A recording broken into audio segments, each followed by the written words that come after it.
Subscribe कीजिए हमारे channel को, साथ ही बेल आइकन को दबा दें भूगोल से संबंधित नए वीडियो पाने के। नमस्कार दोस्तों, मैं दिनाथ ठाकुर अपने YouTube channel Learn Geography with Dinath Thakur में आप सभी का स्वागत करता हूं। दोस्तों, आज से हम लोग आने वाले यूजीसी एनटीए नेट के टेस्ट सीरीज को लेकर चलेंगे, जिसमें विशेष रूप से भूगोल विषय पेपर 2 के अंतर्गत हर एक दिन हम लोग प्रीवियस ईयर के प्रश्नों पत्र को देखेंगे। तो चलिए दोस्तों शुरू करते हैं। आज हम लोग चर्चा करने वाले हैं जून 2012 में पेपर 2 भूगोल विषय के अंतर्गत पूछे गए महत्वपूर्ण सवालों को, और उसको काफ़ी बारीकी से वर्णनात्मक रूप से हम लोग अध्ययन करेंगे। तो यदि आप हमारे चैनल में नए हैं, पहली बार हैं, तो हमारे चैनल को सब्सक्राइब कर ले, साथ ही लेटेस्ट नोटिफिकेशन को बेल आइकन को दबा दें, साथ ही दोस्तों लाइक शेयर और कमेंट जरूर करें। चलिए हम लोग आगे बढ़ते हैं।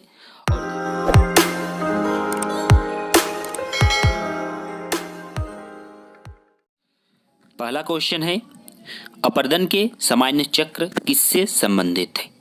तो इसमें हम लोग देखेंगे इसका आंसर जो होगा, अपरदन का सामान्य चक्र नदी अपरदन से संबंधित है। नदी द्वारा अपरदन चक्र को हम लोग अपरदन का सामान्य चक्र कहते हैं, क्योंकि बहते हुए जल का कार्य अपरदन के कारकों से अधिक व्यापक और महत्वपूर्ण होता है। लेकिन यहाँ पर ध्यान देने योग्य बातें हैं कि अगर नॉर्मल साइकिल ऑफ इरोजन की बात होती है तो नदी अपरदन से है, लेकिन अपरदन चक्र की बात होती है तो सिर्फ सागरीय पवन, हिमनद या फिर अन्य जो स्रोत हैं उनके माध्यम से होती है। तो नदी अपरदन के बारे में हम लोग देखते हैं कि जब स्थलखंड का उत्थान होता है तो जल द्वारा सामान्य अपरदन प्रारंभ कर दिया जाता है, और एक निश्चित अवधि के बाद अपरदन द्वारा उत्थित भूभाग का कटाव भी प्रारंभ हो जाता है, तथा अपरदन का एक जो सामान्य प्रक्रम है वो पूर्ण रूप से हो पाता है। तो इसका जो आंसर होगा कि अपरदन का सामान्य चक्र किससे संबंधित है? तो अपरदन का सामान्य चक्र जो है वो नदीय अपरदन से संबंधित है। दूसरा सवाल है, वेगनर के अनुसार महाद्वीपीय विस्थापन के लिए निम्नांकित में से कौन सा बल सर्वाधिक महत्वपूर्ण माना गया है? तो अल्फ्रेड वेगनर जो जर्मनी के भूगोलवेत्ता थे, ध्यान दीजिए, अल्फ्रेड वेगनर जो जर्मनी के भूगोलवेत्ता थे, 1912 ईस्वी में उन्होंने महाद्वीपीय विस्थापन सिद्धांत की बात की। और वेगनर ने इस सिद्धांत का जो मुख्य उद्देश्य है उसमें कहा है कि जलवायु संबंधी परिवर्तनों को ध्यान देना था, जलवायु संबंधी परिवर्तनों को अध्ययन करना था। और इन्होंने जो है पृथ्वी को जो संपूर्ण स्थलखंड भाग था उसे पेंजिया कहा, और जो उसके साइड में जो हिस्से थे उसे पेंथालासा का, जो जलीय भाग थे। तो इन्होंने अपने महाद्वीपीय विस्थापन के सिद्धांत में जो शक्ति और बल का प्रयोग किया है वो विशेष रूप से जो है ज्वारीय बल को इन्होंने आधार माना है, और ज्वारीय बल के आधार पर अपने जलवायु परिवर्तन के बात को स्पष्ट करने का कोशिश किया है। ज्वारीय बल के अलावा अगर हम बात करें तो गुरुत्वाकर्षण बल है, साथ ही साथ उत्प्लवनशीलता बल के बारे में भी इन्होंने बात किया है। तो यहाँ पर जो आंसर होगा ज्वारीय बल होगा, लेकिन गुरुत्वाकर्षण और उत्प्लवनशीलता के बारे में भी इन्होंने वर्णन किया है। तीसरा सवाल आता है जो मिलान के लिए है, सूची 1, सूची 2। सूची 1 जो है ये विशेष तौर पर आपका सूची 1 जो है केटिल, टार्न, एक्सर और ड्रमलिन, ये हम कहेंगे अपरदन या फिर निक्षेपण से निर्मित स्थलाकृतियां हैं, और उसका जो यहाँ पर वर्णन दिया गया है सूची 2 में। तो केटिल की यदि हम बात करें तो केटिल है, कहेंगे कि हिमानी द्वारा निर्मित एक गर्त प्राय होता है, ये हिमानी द्वारा निर्मित होता है, और प्राय जो होते हैं छोटे हिमोड़ की पट्टियों में ये स्थित होते हैं, या फिर हम कहेंगे कि केटिल जो होते हैं छोटे छोटे टीलों के मध्य इसका निर्माण होता है, जिसे एक्चुअली हमक भी कहा जाता है। ध्यान दीजिए कि एक्चुअली ये जो है हमक भी कहा जाता है। तो केटिल जो होगा इसमें 4 होगा कि प्राय हिमोड़ की पट्टी के साथ स्थित गहन गर्त है, छोटे छोटे गर्त है। उसके उपरांत दूसरा आता है टर्न। तो यहाँ पर ध्यान दीजिए कि केटिल हमारा 4 हो गया। दूसरा हमारा आता है टॉर्न। तो टॉर्न जो है ये सर्ख बेसिन में निर्मित लघु पर्वत सरोवर होती है, ठीक है। सर्क बेसिन निवास करने वाले लघु पर्वत सरोवर होती है, या फिर हम कहेंगे कि सर्क बेसिन के अपरदन द्वारा बने छोटे छोटे जो गड्ढे होते हैं उस गड्ढों को हम लोग टॉर्न कहते हैं, और इसमें जब पानी भर जाता है तो ये टॉर्न झील होती है। विशेषकर ये हिमानी से निर्मित है। एक्सर भी हमारा हिमानी निर्मित ही है, क्योंकि ये पूरा हिमानी से ही दिया गया है। तो एक्सर जो होगा ये हम कहेंगे कि जो निम्न विसर्प हिमानी मोड़ होते हैं तो उसे कहा जाता है जो एक्सर, ठीक है। और ड्रमलिन जो बचा हमारा कि गुलास मृत्तिका अंडाकार आकृति का और दीर्घवृत्ताकार पट्टी के रूप में जो होती है उसे कहते हैं हम ड्रमलिन। तो ये इसके आंसर को देखिए, एक का 4 हो जाएगा। टॉर्न का सर्क के लघु पर्वत श्रेणी है, एक्सर का जो है विसर्प हिमानी जलोढ़ कटक है, और ड्रमलिन का जो है ये अंडाकार या दीर्घ वृत्तिकार पहाड़ी क्षेत्र होता है हिमगोलास्म का। ठीक है, तो इसके आंसर को आप लोग देख लीजिए। चौथा हमारा आता है कि विश्व की स्थलाकृतियों का अधिकांश भाग निम्नलिखित युग का है। अगर विश्व के स्थलाकृतियों का अगर अधिकांश भाग हम कहेंगे तो हम लोग कहेंगे कि नवजीव में है। नवजीव में जिसे हम सेनोजोइक के नाम से जानते हैं, यानी कि सेनोजोइक में यदि बात करें तो सेनोजोइक में मूल रूप से 2 भाग आता है, जिसमें हमारा एक होता है ट्रसरी और दूसरा होता है क्वाटरनरी। ठीक है, ट्रसरी में हम लोग 4 भाग में बांटते हैं, जिसमें हमारा योशिन, ओलोगेशिन, मायोशिन और प्लियोशिन। इसके नाम को याद कर ले, योशिन, ओलोगेशिन, मायोशिन और प्लियोशिन। जबकि क्वाटरनरी में हमारा होलोशिन और दूसरा, पहला जो है प्लेस्टोसिन और दूसरा है होलोशिन। तो ये सभी जो है जितने भी हमारे पृथ्वी के अधिकांश भाग के स्थलाकृतियाँ हैं वो नवीन होती हैं और सबसे वर्तमान समय की ये मानी जाती हैं। चलिए अगले बढ़ते हैं 5वें प्रश्न की ओर, जिसमें हमारा पुनः सहायक नदी और नदियां दिए गए हैं, मिलान करना है। तो यहाँ पर अगर हम कहेंगे कृष्णा की सहायक नदी, तो हम सभी जानते हैं कृष्णा की सहायक नदी भीमा नदी, ब्रह्मपुत्रा की सहायक नदी तीस्ता नदी, गोदावरी की सहायक नदी हम कहेंगे इंद्रावती, और यमुना की सहायक नदी चंबल। ठीक है, चलिए आगे बढ़ते हैं। छठा प्रश्न हमारा है कि क्षोभमंडल में वायु के गति का संचलन निम्नलिखित के द्वारा होती है। तो क्षोभमंडल जो है विशेषकर संवहनिक धाराओं द्वारा वायु की गति का संचलन होता है। और इसमें हम अगर कहेंगे कि कैसे, तो इसमें हम लोग कहेंगे कि निम्न वायदा वाले जो क्षेत्र होते हैं वहाँ पर वायु गर्म होकर धीरे धीरे हमारा ऊर्ध्वाधर संचलन करते जाते हैं। गर्म होकर वो आयतन बढ़ जाता है तो वो फैलने लगते हैं और ऊपर की ओर ये संचलन करते हैं।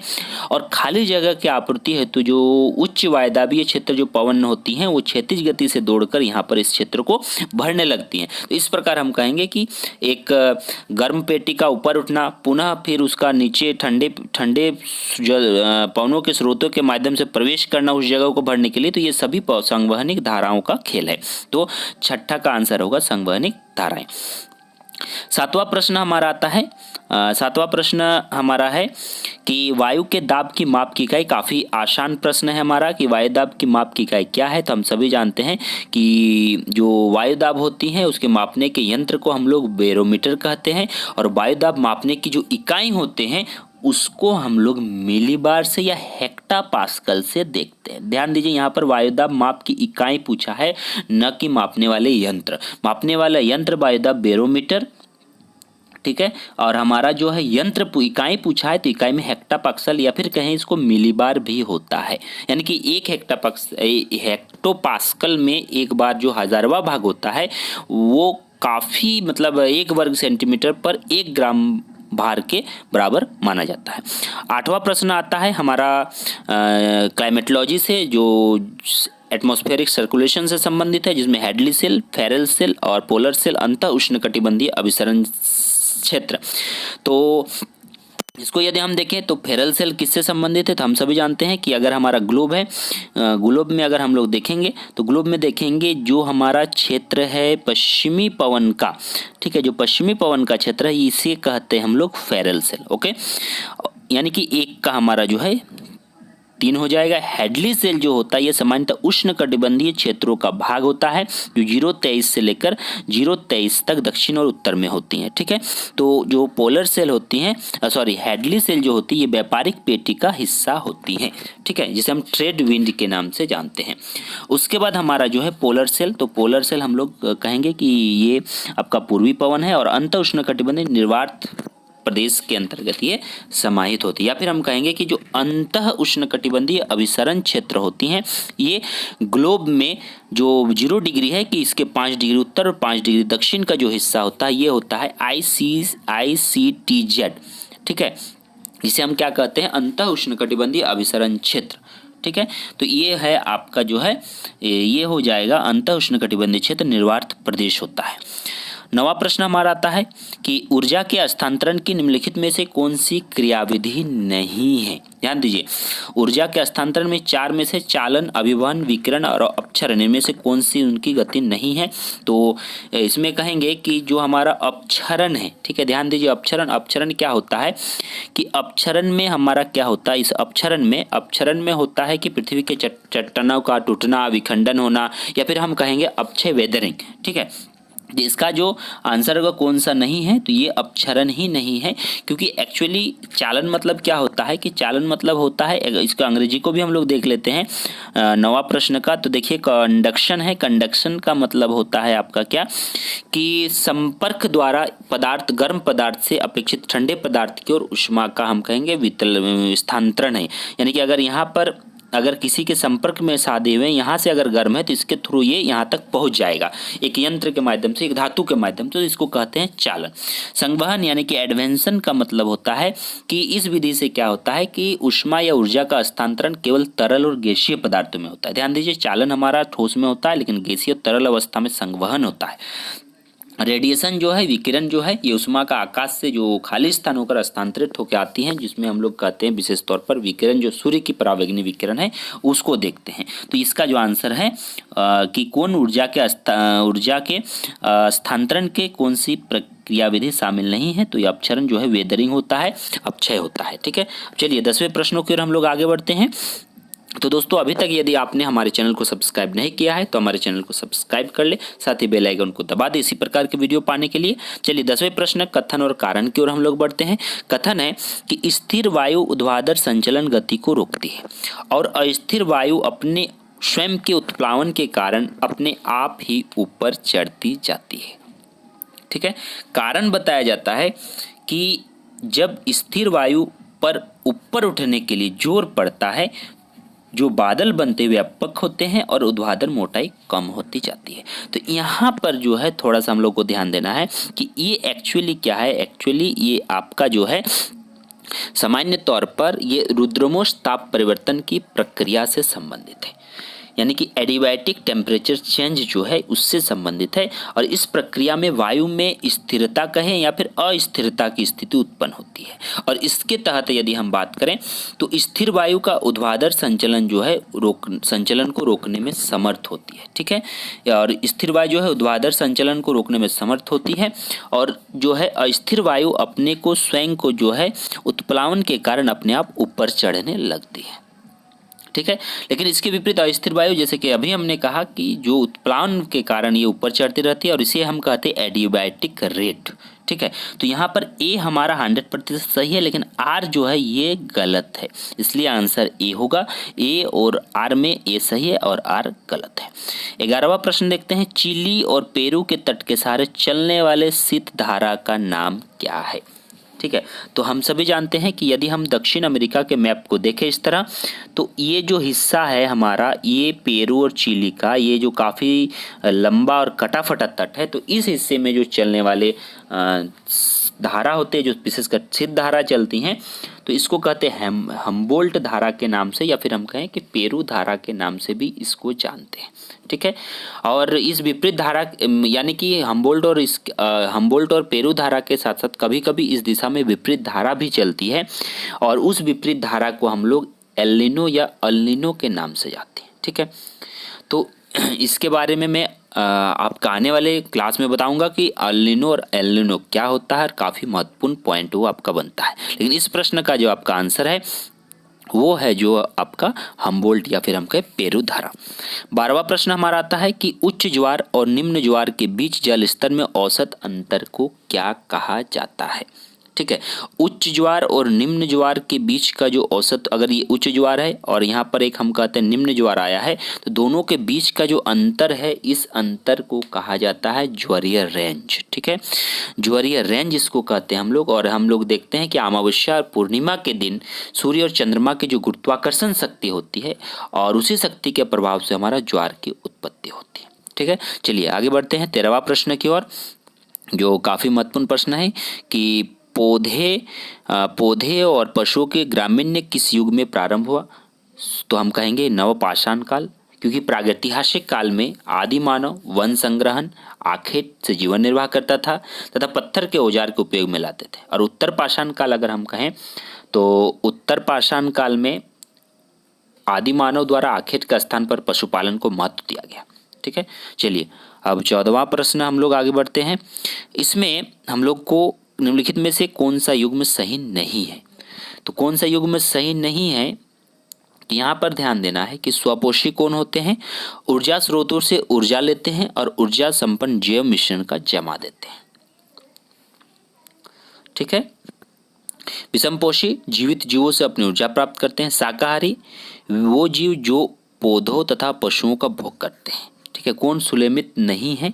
तो आप देख सकते हैं कि शाकाहारी में क्या कहा जा रहा है कि वो पौधे और पशुओं का भोग करते हैं। पशुओं का भोग मांसाहारी के अंतर्गत आता है। तो ये आंसर जो है सी होगा, क्योंकि शाकाहारी कभी भी पशुओं का भोग नहीं करते हैं। समुद्री टीला जिसका सपाट शिखर किस नाम से जाना जाता है? तो इसका सपाट शिखर जो है गुयाट या फिर निमग्न द्वीप के नाम से जाना जाता है। ये ओशनोग्राफी का अंतर्गत प्रश्न है समुद्र भूगोल से। और एक्चुअली ये जो है काफ़ी महत्वपूर्ण है, क्योंकि जब हम महाद्वीपीय मग्न तट, मग्न ढाल, सागरीय मैदान, खाई को पढ़ते हैं तो उसी में एक ये पॉइंट आता है कि जो समुद्र कभी कभी क्या होता है कि समुद्री टीला जिसका सपाट शिखर हो जाता है, ये निकलने का कोशिश करता है लेकिन निकल नहीं पाता है, थोड़ा सा इसका हिस्सा दिखता है, तो ये निमग्न द्वीप होती हैं, धंसा हुआ द्वीप भी कहते हैं, तो इसे ही गुयाट के नाम से जाना जाता है। आगे बढ़ते हैं। 16वां प्रश्न हमारा है, निम्नलिखित में से कौन सा युग्म सुलेमित नहीं है? Peter Haggett, geography a modern synthesis. सही बात है, एकदम परफेक्ट किताब है। Geography a modern synthesis Peter Haggett द्वारा लिखा गया पुस्तक है। उसके बाद आते हैं P E. James all possible world इन्होंने लिखा। G P. Marks explanation in geography. देखिए यहाँ पर ध्यान दीजिए कि एक्सप्लेनेशन इन ज्योग्राफी जो है डेविड हार्वे द्वारा लिखा गया है। ओके, डेविड हार्वे द्वारा एक्सप्लेनेशन इन ज्योग्राफी लिखा गया है। और एबलर, एडम्स और गुल्ड ने स्पेशल ऑर्गेनाइजेशन के बारे में बात किया है। ठीक है, तो इसका आंसर जो होगा जी.पी. मार्क्स ने एक्सप्लेनेशन इन ज्योग्राफी नहीं लिखा है बल्कि डेविड हार्वे ने लिखा है। 17वां प्रश्न हमारा आता है कि निम्नलिखित में से कौन सा कथन सही नहीं है? ये एरियल डिफरेंशिएशन से संबंधित प्रश्न है कि क्षेत्रीय विभेदन की अवधारणा वर्णनात्मक यानी कि इडियोग्राफिक उपागम से संबंधित है। ठीक है, क्षेत्रीय विभेदन की अवधारणा नॉथोमेटिक यानी कि विश्लेषणात्मक या नियम निर्माण से संबंधित है, एकदम नहीं है। ये जो है आपका वर्णात्मक इडियोग्राफिक है। क्षेत्रीय विभेदन रिचर्ड हार्टसन ने किया है, सही बात है।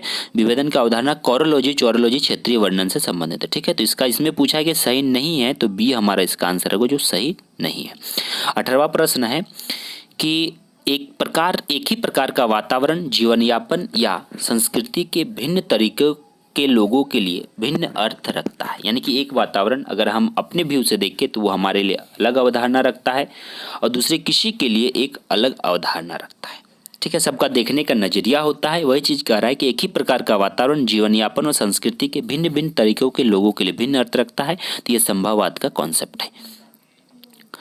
19वां प्रश्न हमारा आता है कि निम्नलिखित में से किसने भूगोल को व्यवहारिक वातावरण बनाने पर जोर दिया है? ठीक है, व्यवहारिक वातावरण मतलब हम कहेंगे कि बिहेवियरल जो इन्वायरमेंट है, तो विलियम किर्क या फिर हम कहें हिंदी में कर्क, जो सी आंसर है कर्क, इन्होंने 1920 में जो मूल रूप से नींव रखा था, 1920 में हम कहेंगे कि जोहान्स ने व्यवहारिकवादी भूगोल के बारे में नींव रखा था, नाम लिख लीजिए जोहान्स ने। लेकिन 1951 ईस्वी में जो है व्यवहारवादी के बारे में किर्क ने स्पष्ट रूप से कहा है। 20वां है कि भूगोल को मानव पारिस्थितिकी विज्ञान के रूप में किसने प्रस्तुत किया? तो हम सभी जानते हैं कि बैरोज ने जो है मानव पारिस्थितिकी के रूप में उन्होंने वर्णन किया है और उन्होंने कहा है कि वह विज्ञान जिसके अंतर्गत मानव और उसके पर्यावरण के अंतर संबंधों का अध्ययन किया जाता है। 21वां प्रश्न है कि 2011 के जनगणना अनुसार निम्नलिखित में महानगरों में किसमें सबसे अधिक जनसंख्या है? तो 11 के डाटा के अनुसार देखिएगा तो दिल्ली में सबसे अधिक है 2011 के अनुसार, यानी कि दिल्ली में 1,67,00,000, लिख लीजिए 1,67,53,235। ओके, ये है आपका दिल्ली में जो जनसंख्या, जो वृद्धि दर है यहाँ पे 47.02 है।